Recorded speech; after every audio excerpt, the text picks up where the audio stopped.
Cari fratelli e sorelle, buongiorno.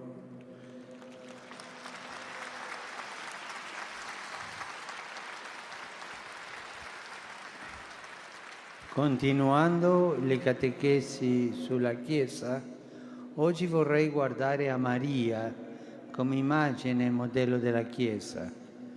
Lo faccio riprendendo un'espressione del Concilio Vaticano II. Dice la Costituzione Lumen Gentium: come già insegnava Sant'Ambrogio, la Madre di Dio è figura della Chiesa nell'ordine della fede, della carità e della perfetta unione con Cristo.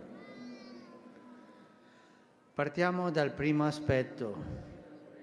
Maria come modello di fede. In che senso Maria rappresenta un modello per la fede della Chiesa? Ma pensiamo a chi era la Vergine Maria, una ragazza ebrea che aspettava con tutto il cuore la redenzione del suo popolo. Ma in quel cuore di giovane figlia di Israele c'era un segreto che lei stessa ancora non conosceva. Nel disegno d'amore di Dio era destinata a diventare la madre del Redentore. Nell'Annunciazione il messaggero di Dio la chiama piena di grazia e le rivela questo progetto. Maria risponde sì, e da quel momento la fede di Maria riceve una luce nuova. Si concentra su Gesù, il Figlio di Dio, che da lei ha preso carne e nel quale si compiono le promesse di tutta la storia della salvezza. La fede di Maria è il compimento della fede di Israele. In lei è proprio concentrato tutto quel cammino, tutta quella strada di quel popolo di fede che aspettava la redenzione.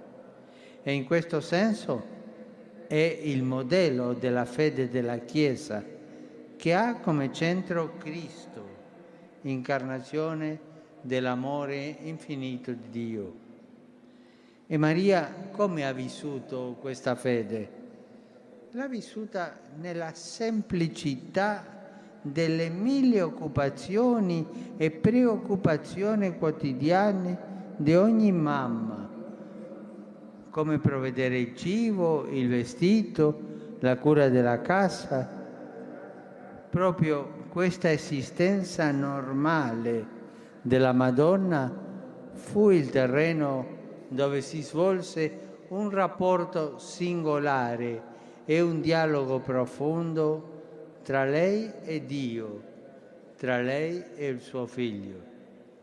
Il sì di Maria, già perfetto all'inizio, è cresciuto fino all'ora della croce e lì la sua maternità si è dilatata abbracciando ognuno di noi. La nostra vita per guidarci al suo Figlio. Maria è vissuta sempre immersa nel mistero di Dio fatto uomo, come sua prima e perfetta discepola, meditando ogni cosa nel suo cuore alla luce dello Spirito Santo, per comprendere e mettere in pratica tutta la volontà di Dio. Noi possiamo farci una domanda: ci lasciamo illuminare dalla fede di Maria, che è Madre nostra? Oppure la pensiamo lontana, troppo diversa da noi? Nei momenti di difficoltà, di prova, di buio, guardiamo a lei come modello di fiducia in Dio, che vuole sempre e soltanto il nostro bene? Pensiamo a questo. Forse ci sarà bene ritrovare Maria come modello e figura della Chiesa in questa fede che lei aveva. Veniamo al secondo aspetto: Maria, modello di carità. In che modo Maria è per la Chiesa esempio vivente di amore? Pensiamo alla sua disponibilità nei confronti della parente Elisabetta.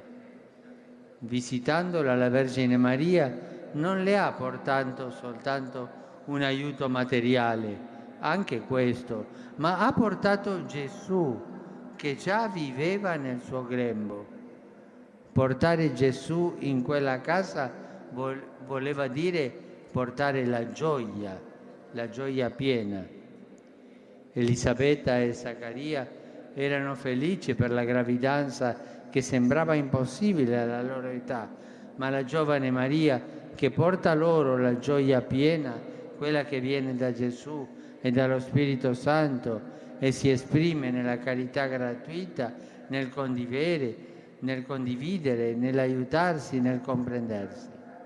La Madonna vuole portare anche a noi tutti, il grande dono che è Gesù, e con Lui ci porta il suo amore, la sua pace, la sua gioia. Così la Chiesa è come Maria. La Chiesa non è un negozio. La Chiesa non è un'agenzia umanitaria. La Chiesa non è una ONG. La Chiesa è mandata a portare a tutti Cristo e il suo Evangelo. Questa è la Chiesa. Non porta a se stessa, se è piccola, se è grande, se è forte, se è debole. Ma la Chiesa porta Gesù. E la Chiesa deve essere come Maria, quando è andata, l'abbiamo sentito nel Vangelo, quando è andata a fare la visita a Elisabetta, cosa portava Maria? Gesù. E la Chiesa porta Gesù. E questo è il centro della Chiesa, portare Gesù. Un'ipotesi, se una volta succedesse che la Chiesa non porta Gesù, quella è una Chiesa morta, capito? Deve portare Gesù. E deve portare la carità di Gesù, l'amore di Gesù, la forza di Gesù. E noi, che abbiamo parlato di Maria, della Chiesa, e noi che siamo la Chiesa, ma ognuno di noi, qual è l'amore che portiamo agli altri? È l'amore di Gesù, che condivide, che perdona, che accompagna? O è un amore troppo allungato, no? Quando si allunga il vino tanto che sembra acqua. È così il nostro amore? O è un amore forte o tanto debole che segue le simpatie, che cerca il contraccambio? Un amore interessato. Ma una domanda: a Gesù piace l'amore interessato o non piace? Piace? Ah, non siete ben convinti, eh? Piace o non piace? Non piace. E l'amore deve essere l'amore gratuito, come era l'amore di Lui. Come sono i rapporti nelle nostre parrocchie, nelle nostre comunità?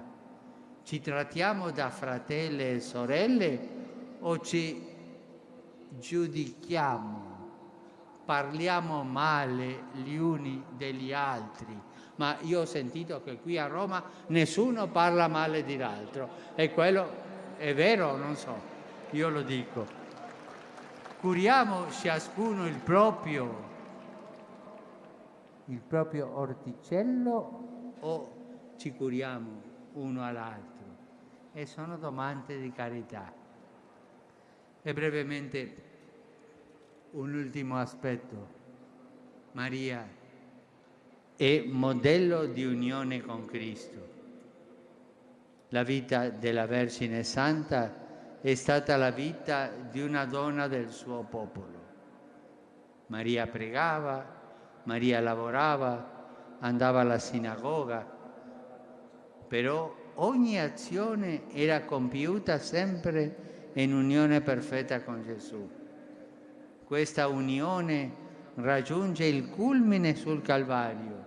Qui Maria si unisce al Figlio nel martirio del cuore e nell'offerta della vita al Padre per la salvezza dell'umanità.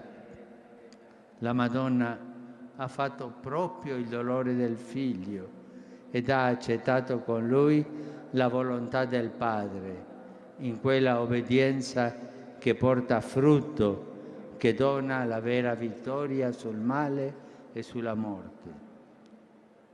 È molto bella questa realtà che Maria ci insegna. Essere sempre uniti a Gesù. Possiamo chiederci, ci ricordiamo di Gesù solo quando qualcosa non va e abbiamo bisogno, o il nostro è un rapporto costante, un'amicizia profonda, anche quando si tratta di seguirlo sulla via della croce? Chiediamo al Signore che ci doni la sua grazia, la sua forza, affinché nella nostra vita e nella vita di ogni comunità ecclesiale si rifletta il modello di Maria, Madre della Chiesa. Così sia.